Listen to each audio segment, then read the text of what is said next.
रोज़ रोज़ वही रोटी सब्जी खा कर के अगर आप बोर हो चुके हैं, कुछ अलग खाना चाहते हैं और चटपटा खाना चाहते हैं, तो आज की जो रेसिपी है वो आप ही के लिए है। बनाने में बहुत ज़्यादा आसान होने वाली है, लेकिन इसका जो टेस्ट आने वाला है बिल्कुल डिफरेंट आने वाला है। तो मैजिक किचन बाय गुनी में आपका वेलकम है। चलिए फ्रेंड्स, बिना टाइम वेस्ट किए इस रेसिपी को बनाना स्टार्ट कर लेते हैं। तो सबसे पहले तो इस रेसिपी को बनाने के लिए हमने एक खाली बाउल ले लिया है और बाउल में हमने लिया है 2 चम्मच के करीब चावल का आटा, आधा चम्मच डाल दिया है सफ़ेद वाला तिल और आधा ही चम्मच डाल देंगे जीरा। कच्चा जीरा डाला है जिसका कि जो फ्लेवर होता है बहुत ही अच्छा आता है, और थोड़ा सा नमक डाल दिया है। अब इसके बाद में पहले तो सूखा ही इन सभी चीज़ों को हम चावल के आटे में मिक्स करेंगे। तो लीजिए, इन सभी चीज़ों को सूखा ही पहले तो हमने चावल के आटे के साथ मिक्स कर लिया है। अब इसके बाद में इसमें हम थोड़ा थोड़ा सा पानी डालकर इसका घोल बनाकर रेडी करेंगे। पानी जो डालेंगे एक साथ नहीं डालेंगे, थोड़ा थोड़ा करके ही डालेंगे ताकि जो हमारा घोल बने बिल्कुल परफेक्ट बनकर रेडी हो। और हाँ, हमें ये जो घोल बनाना है वो ज़्यादा गाढ़ा नहीं बनाना है, थोड़ा सा रनी सा हमें अपना घोल जो है वो बना करके रेडी करना है। तो कंसिस्टेंसी आप देख सकते हैं, बस ऐसी ही होनी चाहिए घोल की। तो घोल जो है वो हमारा परफेक्ट रेडी हो चुका है। अभी ऊपर से हमने इसमें ऐड कर दिया है थोड़ा सा बारीक कटा हुआ करी पत्ता, जिससे कि जो नाश्ते का फ्लेवर आएगा वो बहुत ही अच्छा आएगा। चाहे तो आप करी पत्ता की जगह इसमें थोड़ा सा बारीक कटा हुआ हरा धनिया पत्ती डाल दीजिए।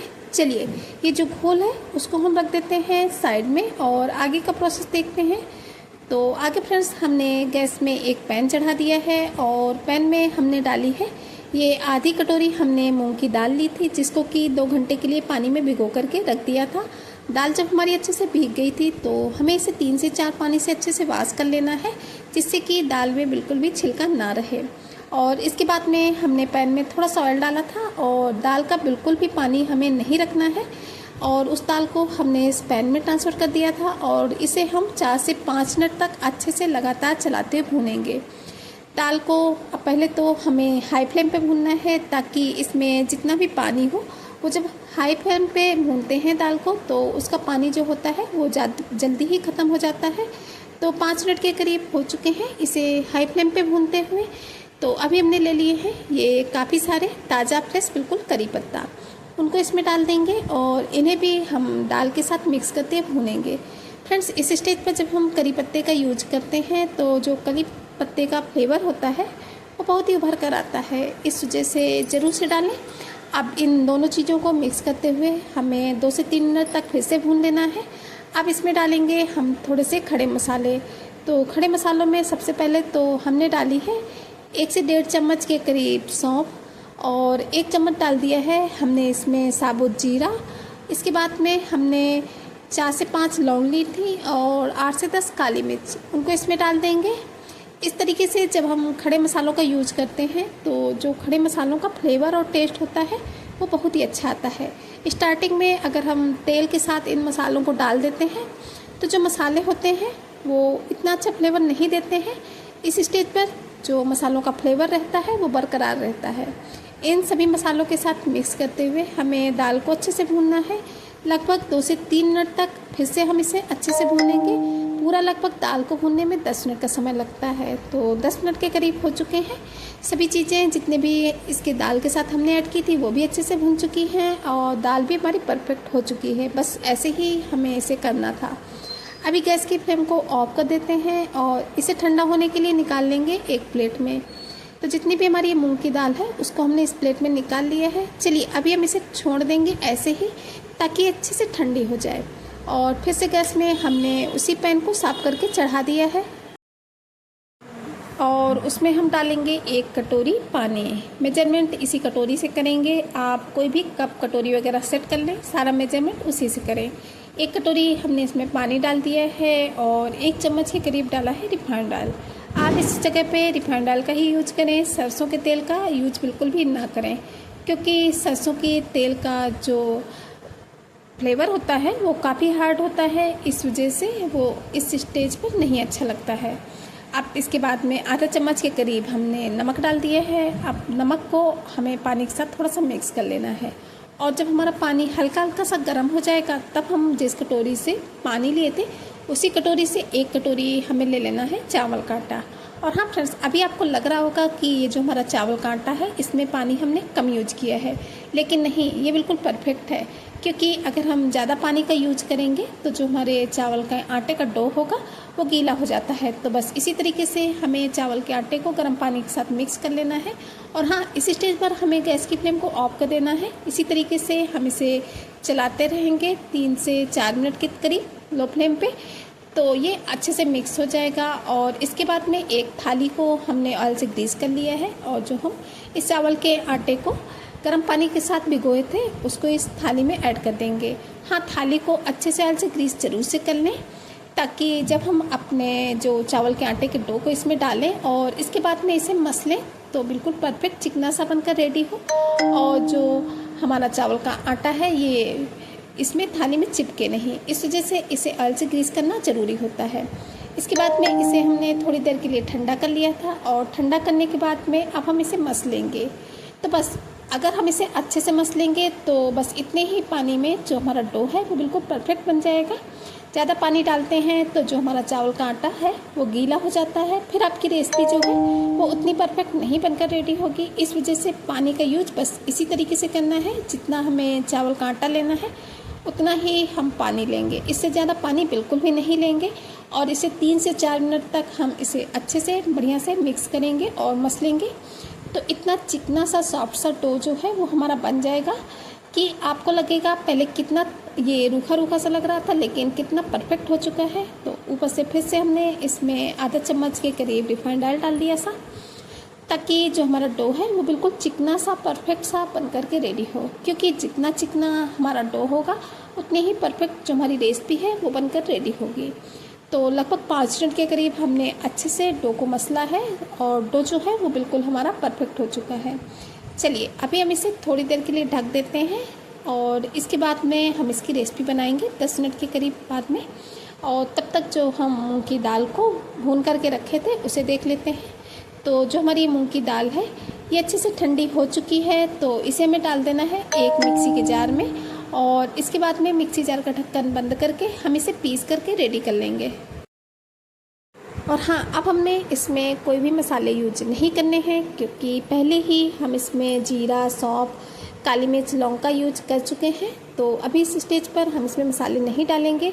अगर आप पहले मसालों का यूज नहीं करते हैं तो आप इस स्टेज पर इन खड़े मसालों का इसमें यूज कर सकते हैं। जब आपको मूंग की दाल को पीसना हो तब आप इसमें इन सभी मसालों को डाल दीजिए और इन्हें पीस लीजिए। तो लीजिए, जो हमारी मूंग की दाल का बढ़िया अच्छा सा फाइन सा जो पाउडर है वो बन चुका है। बस ऐसा ही चाहिए था, बिल्कुल फाइन सा पाउडर हमें बनाकर रेडी करना है।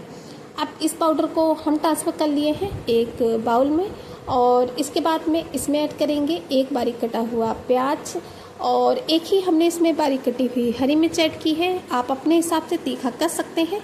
अगर आप ज़्यादा चटपटा खाते हैं तो हरी मिर्च को 3-4 डाल सकते हैं, या फिर आपके घर में बच्चे हैं और तीखा बिल्कुल नहीं खाते हैं तो आप इसे स्किप भी कर सकते हैं। आप डालेंगे आधा चम्मच धनिया पाउडर, और आधा ही चम्मच हमने इसमें डाल दिया है मैगी का मसाला, आधा चम्मच डाल दिया है चाट मसाला, और इसके बाद में टेस्ट के अकॉर्डिंग नमक डालेंगे। हल्का सा ही नमक ऐड करेंगे, ज़्यादा नमक नहीं डालेंगे। और इसके बाद में हमने ले लिया है ये आधा नींबू, जिसके कि हमें बीज पहले से हटा देने हैं, और आधे नींबू को हम इसमें निचोड़ देंगे। नींबू डालने से जो हमारी स्टफिंग है उसका टेस्ट बहुत अच्छा आता है। तो अगर आपके पास नींबू है तो ज़रूर से डाल लें, नहीं तो आप इसकी जगह पे इसमें थोड़ा सा अमचूर पाउडर डाल सकते हैं। अब इन सभी चीज़ों को अच्छे से हमें मूंग की दाल वाले जो हमने मसाला बना कर के रखा था इसमें मिक्स करना है। बाकी ज़्यादा मसालों का यूज नहीं करेंगे, क्योंकि पहले ही हम मूंग की दाल को भूनते समय इनमें मसालों का यूज कर चुके हैं। इस वजह से अभी हम इसमें बिल्कुल भी खड़े मसालों का यूज नहीं कर रहे हैं। तो बस इन सभी चीज़ों को अच्छे से मिक्स करते हुए जो हमारी मूंग की दाल वाली स्टफिंग है ये बनकर रेडी हो चुकी है। चलिए अभी जो हमने डो बना करके रखा था उसे ले लेते हैं। अब इस डो को हमने रख लिया है ये एक चकले में। तो जितना भी हमारा डो था उसको हमने चकले में रखने के बाद में पहले तो हम इसे अच्छे से चिकना कर लेंगे। डो तो पहले से ही हमारा अच्छे से चिकना है, क्योंकि हमने पहले ही अच्छे से इसे बढ़िया मसला था, इस वजह से डो हमारा परफेक्ट है। तो बस इस तरीके से इसे लंबा लंबा सा रोल कर लेना है, और इसके बाद में ले लेनी है एक चाकू, और चाकू से हमें इसे जो इसकी लोइयाँ हैं वो कट करनी है। चाहे तो आप इसके हाथों से लोइयाँ कट कर सकते हैं, लेकिन इस तरीके से जब हम चाकू से लोइयों को कट करते हैं तो जो लोइयाँ होती हैं वो बिल्कुल एक साइज़ की कट करके रेडी होती हैं। तो लीजिए, इतने से डो में हमने ये 10 से 12 जितनी भी हमारी लोइयाँ कट हुई हैं उतनी हमने लोइयाँ कट कर ली हैं।